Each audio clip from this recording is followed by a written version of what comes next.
All right, so we're diving deep today Yeah. into this, yeah, I guess you can call it a paper, Yeah. Oregon to the Mess We Are In Mm-hmm. by Carlos Garcia. It's a good one. Yeah, it's a really fascinating look at how we got to, I guess, where we are today, Right. economically, politically, all of it. Yeah. So without further ado, let's just jump right in. Let's do it. So one of the things that really struck me about this piece was how Garcia kind of sets the stage. Mm-hmm. He takes us back to like the post-World War II boom, Right. the 1950s and Yeah. 1960s. There's sort of like classic Classic. Americana, Yeah. big corporations, like manufacturing, industrial Exactly. Yeah. Everyone's got a job. jobs. Yeah. Finance is kind of playing this supportive role. But, Mhm. even in this seemingly idyllic time, he's arguing that the seeds of change were already being sown. Absolutely. Yeah. And it's interesting because, that that period is often looked back on as kind of a golden age, Right.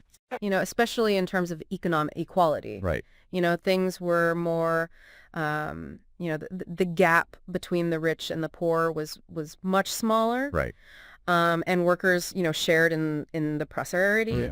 Yeah. But what Garcia does is he kind of peels back the layers and says, okay, even in this, seemingly, equitable time, Hmm. there were these forces at play that were starting to shift things and, Right. and ultimately would lead to the mess that we find ourselves in today. So where does he pinpoint like the first, I guess, turning point or one Yeah. of the majors? Well, he points to the late 1970s, Okay. and specifically to the deregulation efforts of the Carter administration. Oh, interesting. Yeah, so you have things like airline deregulation, you have the phasing out of interest rate caps. Okay. Natural gas prices were deregulated, Okay. and the idea behind all of this was to Increase competition. boost competition, make things more efficient. Right. It sounds good on the surface. Right, exactly. And in some ways, it did lead to some positive outcomes. Okay. But what Garcia's arguing is that it also had this unintended consequence Okay. of really shifting the focus of the economy away from production Okay. and towards finance. So instead of making things, you Exactly. started focusing on. Making money from money. Yeah. Okay. It's this kind of this shift towards what he calls financialization. Okay. Where instead of investing in building factories and creating jobs, Right.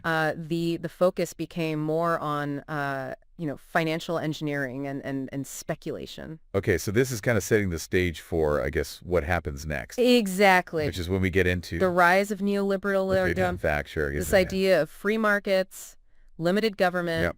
and I think a lot of people say that sounds good. On paper. Right. Yeah. So where did things kind of go awry? Well, Garcia's point is that this promise of self-funding growth, Okay. that if you cut taxes, Right. especially for the wealthy, Right. businesses would thrive, the economy would grow, and everyone would benefit. Trickle down. Trickle down, exactly. Yeah. That didn't really happen. Okay. Instead, what you saw was this massive increase in speculation. Okay. So instead of investing in productive capacity, Hmm. money was being poured into financial markets. Okay. Stocks, bonds, Okay. even riskier ventures. Okay. And so this is where you start to see this real disconnect Okay. between the promises of neoliberalism Yeah. and the lived experiences of most workers. So like the average person's not really feeling this Exactly. stackly booming economy. Yeah, they're working hard. Right. They're doing everything they're supposed to do. Right. But their wages are stagnating. Right. The cost of living is going up. Right. And they're not seeing the benefits of this supposed economic growth. Right. And so that starts to breed this sense of resentment Yeah. and frustration. It's like a powder keg. Just Exactly. waiting to explode. Exactly. So then we move to the Clinton era. Right. And how does he fit into this whole picture? So Clinton's an interesting figure because on the one hand, Right. he's trying to address inequality. Yeah. He's talking about things like, raising the minimum wage, Right. investing in education. Okay. But at the same time, Right. he's still operating within this neoliberal framework. Right. So he's trying to balance these competing forces. Exactly. Yeah. Yeah. And so Garcia gives this great example Okay. of this policy that Clinton put in place Okay. that capped deductions for executive salaries Okay. over $1 million. Okay. So that sounds good, right? Right. It sounds like a win for the average worker. Right. But there's a catch. There's a catch. Okay. I knew it. Yeah. So while he limited deductions for salaries, Hmm. he simultaneously made stock options fully deductible. Oh, okay. So what that did was it created this loophole Okay. that actually incentivized companies Okay. to shift compensation away from salaries Okay. and towards stock options. Oh, so instead of giving executives big paychecks, Exactly. they just started giving them more stock. More stock. Okay. And this coupled with the legalization of stock buybacks Okay. under Reagan Okay. led to this kind of perverse incentive Right. where companies started instead of investing in research and development Mhm. or raising worker wages, Mm-hmm. they started funneling their profits into buying back their own stock. Oh, so it's like artificially inflating the price. Exactly. So it looks like they're doing well, Exactly. but it's not really benefiting. It's not benefiting the real economy. Right. It's not benefiting workers. Right. So it's this shell game. Exactly. Yeah. It's all about, making the numbers look good, Right. but it's not actually creating any real value. Okay. So we've got this disconnect between Wall Street and Main Street. Right. It's just getting bigger and bigger. Exactly. And then Garcia brings up these two big decisions that happened under Clinton. Mm-hmm. The decision not to regulate derivatives Right. and the repeal of the Glass-Steagall Act. Right. Can you kind of unpack those for us a little bit? Yeah. So derivatives are these complex financial instruments Okay. that essentially allow investors to bet on Okay. the future value of assets. Okay. And they can be very risky. Okay. But so there were a lot of people who were calling for regulation Derivatives. of derivatives. Yeah. Okay. But Clinton decided not to do that. Okay. And then the Glass-Steagall Act was this law that had been put in place during the Great Depression Okay. that separated commercial banking Okay. from investment banking. Okay.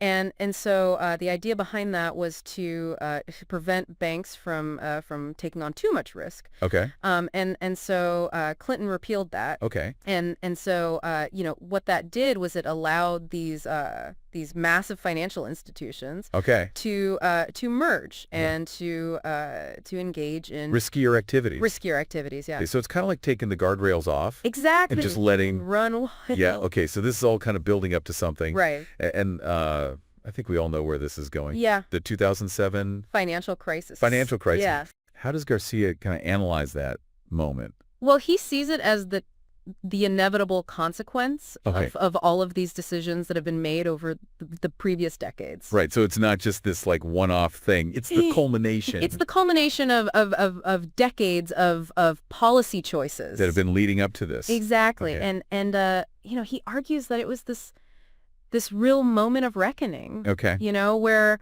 the flaws in the system Were exposed. were exposed, and there was this opportunity Yeah. to really rethink the way that the financial system operates. Okay. But as we know, Right. that didn't really happen. Right. So then we have Obama coming in Right. with this like monumental task Right. of trying to fix things. Yeah. What path did he choose? Well, despite the calls for radical change, Mm-hmm. Garcia argues that Obama, Sure. influenced by this same kind of neoliberal thinking, Okay. opted to essentially restore the existing system Okay. instead of transforming it. So he bailed out the banks, He bailed out the banks, but he didn't really address didn't address the underlying issue. the root cause The root causes, exactly. of the problem. Okay. Yeah. So the system that had just crashed Right. was essentially just propped back up. Propped back up. Okay. And what does Garcia say about the long-term consequences of that? Well, he argues that this decision Okay. really further fueled the sense of disillusionment and anger Okay. among working class Americans Right. because they saw the government bailing out The very people who caused the the problem. very institutions that had caused the problem, Right. while their own lives Continue to suffer. continue to suffer. Yeah. They lost their homes, they lost their jobs, they lost their savings. And they're seeing the people who caused it getting bailed out Exactly. And so it really reinforced this perception Right. that the system was rigged In favor of in them. favor of the wealthy and powerful. Okay, and this brings us to Trump. Right. And this kind of unexpected rise to power. Yeah. What's Garcia's take on that? Well, he argues that Trump was very successful Okay. at tapping into this simmering frustration and discontent Yeah. that had been building for decades. Right. And he spoke directly to the economic anxieties of those who felt left behind. By globalization, by all By globalization, all these. by the policies that had benefited the elites. the elites. Yeah. Okay, so it wasn't just about Trump's personality. It was No. about this deeper, It was a system a much deeper problem. Yeah. He didn't create the problem. Right. He just exploited it. Yeah. And Garcia is very clear about that. Yeah. Yeah. He's not, he's not saying that Trump is some kind of evil genius. Right. He's saying that he was able to Capitalize on it. capitalize on Very real a problem. very real problem. Yeah, okay, so how does Garcia view the Democratic Party's response to Trump? He's actually quite critical. Oh, okay. Yeah, he argues that the Democrats have focused too much Okay. on opposing Trump and not enough on Offering solution offering concrete solutions. to the problems that led to his rise in the first place. Exactly. Okay, so just being anti-Trump isn't enough. It's not enough. You need to offer something else. You need to offer a real alternative, Right. a vision Yeah, for a necessary. different kind of future. Yeah? And he argues that the Democrats have failed to do that. Okay, so what's his main takeaway then? I think his main takeaway is that we need to Okay. really examine The system. the structures that have created It's a mess. this inequality, this division. Yeah. And we need to come up with solutions that move beyond Partisan politics partisan politics Exactly. and really address the needs of working people. of working people. Yeah, so we've covered a lot of ground here, Yeah. from post-war prosperity to deregulation, Yeah. the rise of neoliberalism, Yeah. the 2008 crisis, and the emergence of Trump. It's a lot. It's a lot. And Garcia really does a good job He does. of laying it all out in this very clear and concise way. Yeah, he connects the dots. He connects the dots. really well. Yeah, so I think, for our listeners out there, this is really something to think about. Yeah. What are your thoughts on potential solutions? Right. What are the alternative paths that maybe Garcia didn't address? What did he miss? Yeah. These are all really important questions They are. that we all need to be grappling with. Absolutely. So keep digging, keep questioning, Yeah. and keep listening. Keep thinking. And keep thinking. Yeah. Yeah. So until next time, keep diving deep. Deep dive.